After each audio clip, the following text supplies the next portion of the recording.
खबरें खेती के कार्यक्रम में आप मन के स्वागत है। जय जोहार। सबले पहली आज के खास खबर। छत्तीसगढ़ में आइसोपाम के अंतर्गत मक्का विकास कार्यक्रम लागू। मछली पालन तालाब में जलीय वनस्पति के नियंत्रण के तकनीक। गन्ना के जवाहर 86 उन्नत किस्म और मूली के सफल खेती। नीति कृषि के क्षेत्र में हरदम नवा बदलाव आवत रही और ये बदलाव मन ला किसान मन अपना के फायदा उठा सकत है। मक्का फसल के खेती और उत्पादन में बढ़ोतरी करे के उद्देश्य ले संपूर्ण छत्तीसगढ़ में आइसोपाम के अंतर्गत मक्का विकास कार्यक्रम चलाए जाते हैं। ये योजना में सभी श्रेणी के कृषक शामिल हो सकते हैं, लेकिन लघु सीमांत, अनुसूचित जाति जनजाति और महिला किसान मन ला प्राथमिकता दिए जाते हैं।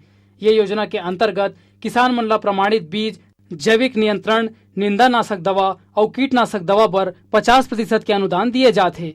एक अलावा पौधा संरक्षण यंत्र, स्प्रेयर डस्टर के खरीदी पर घलो 50% के अनुदान दिए जाते।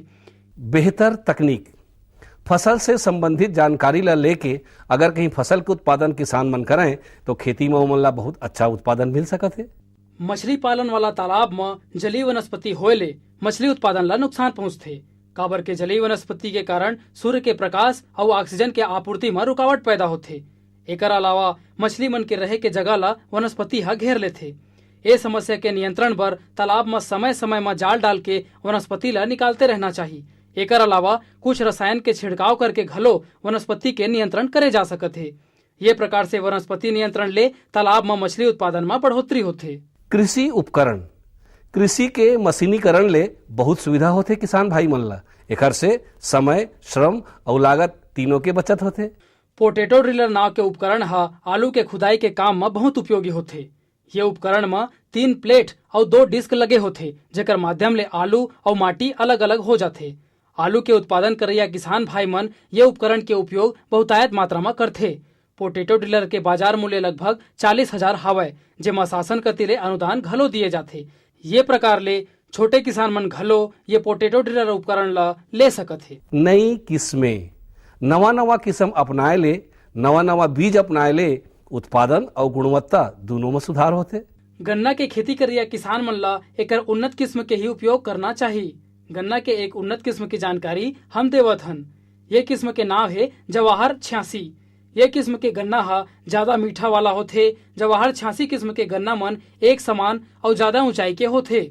प्रति गन्ना वजन घलो ज्यादा होते। हम वही अपने खेतों में लगाते हैं और इसमें क्या है, शुगर का जो परसेंट रहता है ज़्यादा रहता है और इसी का डिमांड है वहाँ पे, इसलिए हम इसको प्राथमिकता देते हैं।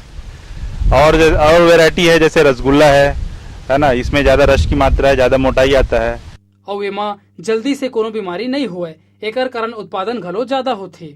वैसे कोई भी गन्ना ला बोए बर वेटावेक्स नाम के दवा के उपयोग पहली उपचार करे बर बुआई करना चाहिए, जेकर ले स्वस्थ गन्ना के उत्पादन होते। अगर कोनो किसान नवा तकनीक अपना के सफलता पूर्वक खेती करते तो ओकर सफलता से आन किसान मन ला घलो प्रेरणा मिलते। ऐसने गांव लोरमी के किसान रविकांत भोई अपन 1 हेक्टेयर खेत में मूली के खेती करत हवय। दूसर साग भाजी के संगे संग ओहर मूली के खेती ला व्यवसायिक रूप में करत हवय। जानकारी देवत रवि भैया बताथे कि मूली के खेती में उन्नत किस्म के बीज ला चयन करे गए है और उन्नत किस्म के अनुसार रख रखाव करे जाते। खेत के तैयारी, ओकर रख रखाव और सिंचाई के व्यवस्था करे में ओला 5,000 रुपया की लागत आए हवय और अनुमान है कि फसल ले ओला लगभग 30,000 की आमदनी हो जाही। पास के शहर में सब्जी के बड़े दुकान लगैया रविकांत भोई के सफल खेती ले प्रेरणा लेके गांव के दूसर किसान घलो खेती करे लगे है। आज के अंक में बसत के दूसरिया अंक में खेती किसानी से संबंधित नवा जानकारी लेके फिर आबो। तब तक बर जम्मो झल्ला। जय जोहार।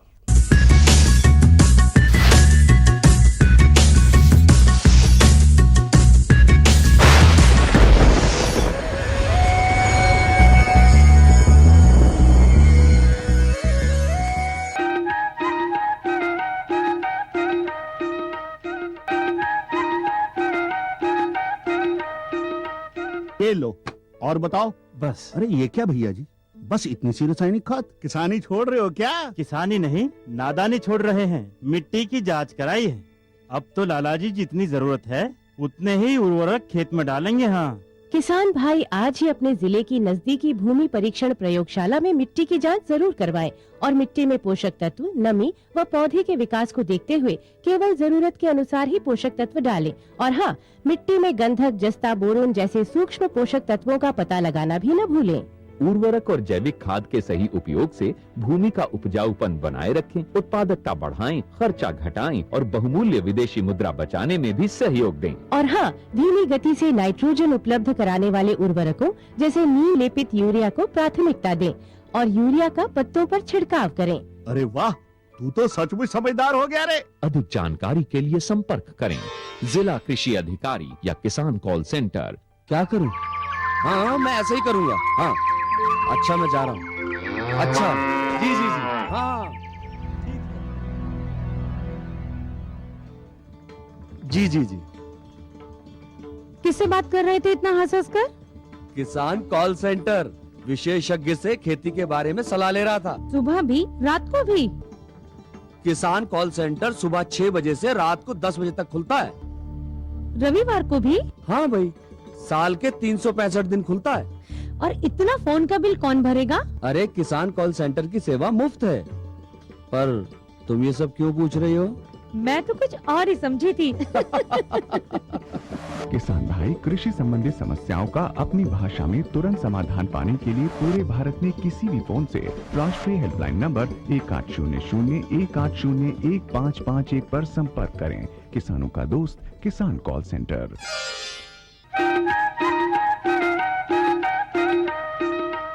कृषि दर्शन देखिए जम्मू संगवारी और किसान भाई मल्ला जय जोहार।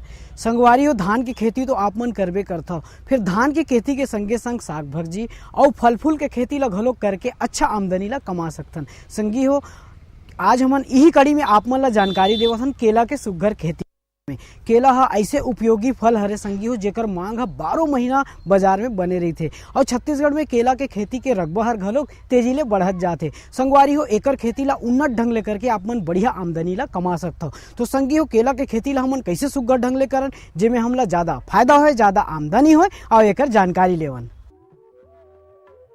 केले को कृषि योग्य सभी प्रकार की मृदाओं में उगाया जा सकता है, लेकिन यदि केला अधिक जल धारण क्षमता वाली जीवांशयुक्त मिट्टी में, जिसमें कि जल निकास की उचित व्यवस्था हो, लगाया जाए तो सर्वोत्तम होता है। चिकनी और भारी मिट्टी केले की फसल के लिए उचित नहीं मानी जाती। केले की जड़ें भूमि में ज्यादा गहराई तक नहीं जाती, इसलिए भूमि का उपजाऊ होना नितांत आवश्यक होता है। केले की अच्छी पैदावार के लिए रोपण पर भी ध्यान देना आवश्यक होता है। रोपण के लिए भूमि को गहरी जोतकर समतल कर लेना चाहिए। तैयार खेत में 50 गुना 50 गुना 50 सेंटीमीटर लंबा, चौड़ा और गहरा गड्ढा खोद लेना चाहिए। पौधों का आपसी अंतर जाति, स्थल, भूमि की उर्वरता पर निर्भर करता है। ऊंची जाति के पौधे के लिए 3 मीटर और बौनी जातियों के लिए 2 मीटर की दूरी पर रोपण करना चाहिए। ये तैयारी भी खेत की तैयारी के तहत कर लेना चाहिए। केले की प्रचलित प्रजातियां इस प्रकार से हैं: पुअन डुआर्फ, कैवेंडिश, हरी छाल, रसथली, नेंद्रन, CO1, लाल केला, सफेद वेलची, ग्रास मिचेल, चक्रकेली वगैरह। केले का रोपण समय मुख्यतः जलवायु पर निर्भर करता है। पश्चिमी और उत्तरी भारत में रोपण का सबसे उपयुक्त समय मानसून के शुरुआत में यानी जून जुलाई में होता है। सूर्य की तेज और गर्म किरणों का इस्तेमाल हमारे भाई अपने प्रक्षेत्र की गुणवत्ता को सुधारने के लिए कर सकते हैं। गर्मी के दिनों में गहरी जुताई करना कई तरह से लाभदायक साबित होता है। खेत की गहरी जुताई करने के अनेक आधुनिक यंत्रों का इस्तेमाल किया जाता है। जब प्रक्षेत्रों की गहरी जुताई की जाती है और इस काम के लिए मिट्टी पलटने वाले हल का उपयोग किया जाता है, तब जमीन की ऊपरी सतह नीचे और भूमिगत सतह ऊपर आ जाती है। जमीन की निचली परत में ही जमीन की बहुत सी बुराइयां छुपी होती हैं, जैसे फसल को रोग जनित करने वाले कीट, लार्वा, प्यूपा आदि। जब जमीन की यही निचली सतह ऊपर आती है तो सूर्य की तेज रोशनी में इन रोग जनित कीटों का सफाया अपने आप हो जाता है। सतह पर आ गए प्यूपा को पक्षी चुगकर उनका सफाया कर देते हैं। केले के लिए किसान भाई अपनी जमीन का इस तरह से उपचार कर सकते हैं जिससे वे आने वाले समय में इसका भरपूर लाभ देख सकेंगे। खरपतवार का निवारण और उसके उगने से पहले ही भूमि की तैयारी के दरमियान कर लेना चाहिए। गहरी जुताई से पहले ही उग आए खरपतवार नीचे दब जाते हैं और किसान भाइयों को आगामी फसल में खरपतवार की समस्या ज्यादा परेशान नहीं करती। किसान भाइयों, केला के खेती में जल प्रबंधन के बड़ा महत्व है। अच्छा समय में, सही समय में पानी ल बने ढंग ले चेत लगा के हमन पलोबो, एखर ले केला के बढ़वार अच्छा होते और जब बढ़वार अच्छा होई फसल के तो हमन ला आमदनी घलोक बढ़िया मिली। तो संगवारी हो, केला के खेती में जल प्रबंधन कैसे ढंग ले करबो, आओ देखन। केले में सिंचाई की आवश्यकता भूमि और जलवायु पर निर्भर करती है। यदि पौधों को लगाने के तुरंत बाद वर्षा न हो रही हो तो सिंचाई कर देनी चाहिए। भूमि और वातावरण के अनुसार शरद ऋतु में 10 से 15 दिनों के अंतराल में और ग्रीष्म ऋतु में यही सिंचाई 4 से 7 दिनों के अंतर पर देना चाहिए। केले की पैदावार ज्यादा और बेहतर हो सके, इसके लिए कुछ सूक्ष्म तत्वों का छिड़काव सिंचाई के माध्यम से किया जाना चाहिए।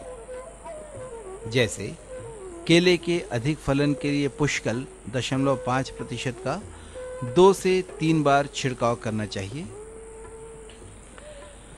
फलों के बड़े आकार और बेहतर स्वाद उत्पादन के लिए मेगाकल 3 से 5 ml प्रति लीटर पानी के मान से उपयोग करें।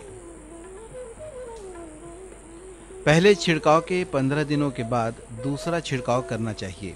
साथ ही जीनी 2.5 मिलीलीटर प्रति लीटर पानी के मान से प्रयोग करना चाहिए। सूक्ष्म तत्वों का छिड़काव सिंचाई के माध्यम से करना सबसे बेहतर होता है। इसके लिए ड्रिप पद्धति का इस्तेमाल करें। केले की शुरुआत अवस्था में खरपतवार नियंत्रण बहुत आवश्यक होता है। इसके लिए समय समय पर निंदाई गुड़ाई करते रहना चाहिए। ये गुड़ाई उथली होनी चाहिए क्योंकि गहरी गुड़ाई से केले के जड़ों को नुकसान पहुंचने का खतरा होता है। चूंकि केले की जड़ें ज्यादा गहरी नहीं होती, इसलिए इनके पौधों में मिट्टी का चढ़ाना आवश्यक होता है।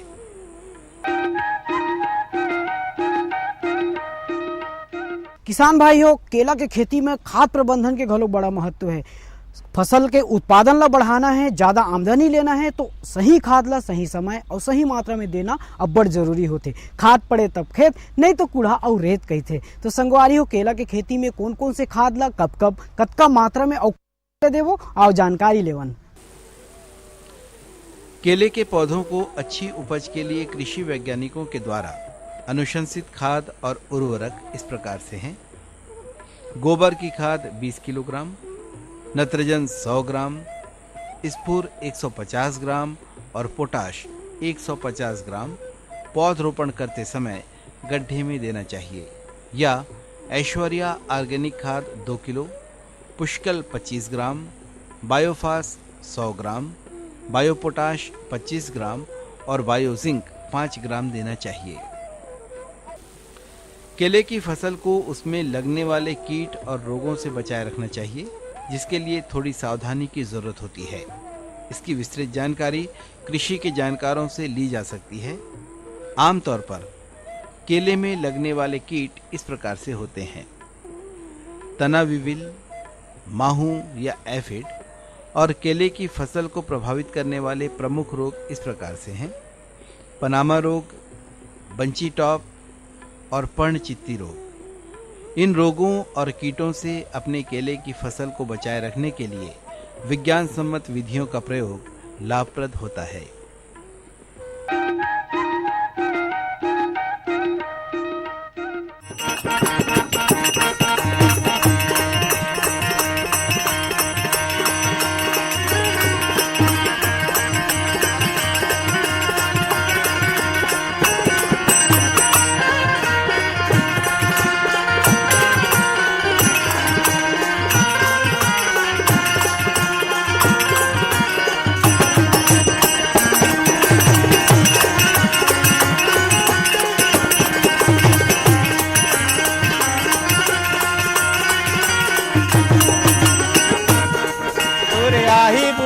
दिन बूढ़ी बेरा तय सोचत रही बिना बैठे श्यामा तय गुनत रही बे वो बैठे श्यामा तोरे आही बूढ़ा पदीन बूढ़ी बेरा तय सोचत रही बिना बैठे श्यामा तय गुनत रही बे वो बैठे श्यामा तय सोचत रही बिना पीछे श्यामा तय गुनत रही बे वो बैठे श्यामा निचट करते लांघन रही बे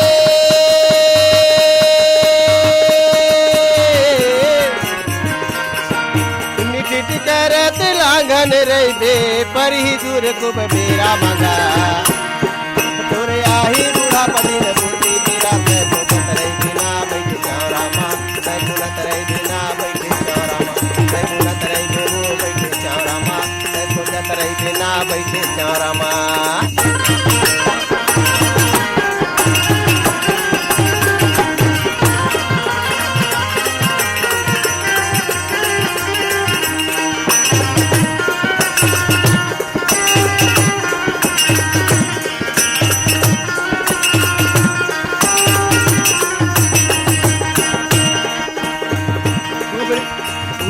लाठी तुड़ंग जलाही बाहिर भीतरी अवतरिया ले जाही कुबरी लाठी ये संग चलाही बाहिर भीतरी अवतरिया ले जाही अने पानी थोड़ को नहीं सुहावे तोरे माया हाथ हिल बिजी राही अने पानी थोड़ को नहीं सुहावे तोरे माया हाथ हिल बिजी राही निट निट करते लांघन रही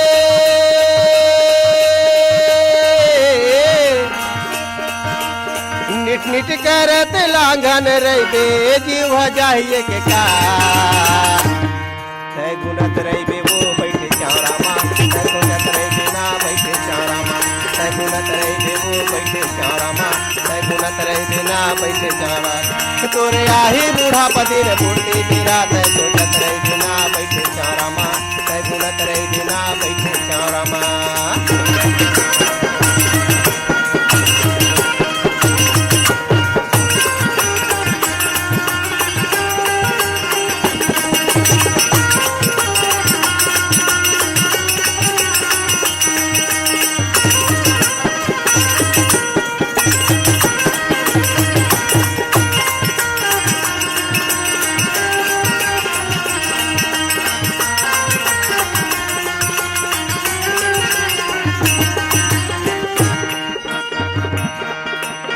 फटका धोती तुलरू जनाही फरियन गोटी मन तोरे भाई फटका धोती तुर गरू जनाही फरिया गोटी तू मन ला भाई बोली भाखा ये जहर लागे जगह जगह जाके निंदा गुटियाही बोली भाखा ये गरू ये लागे जगह जगह जाके निंदा गुटिया अबर मयारू है पर के बहुरिया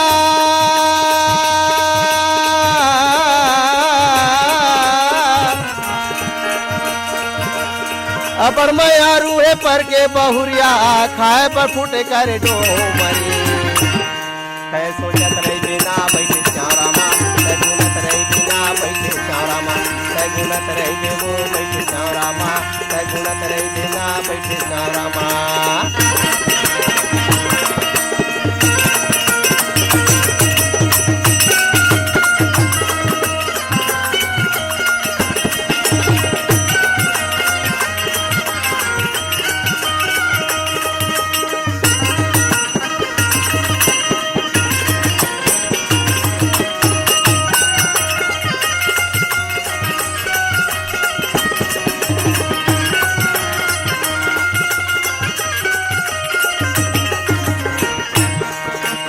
मोड़ी डोले नाक बुहाही छाड़ा छोड़े चाम संगवारी मोड़ी डोले हाड़ा बुहाही चाम छोड़े चाम संगवारी कहरी खीरा में दे पारी गिन गिन के जग जगाए जाही कहरी खीरा में पारी गिन गिन के ये जगह जगाही पर के बहुरिया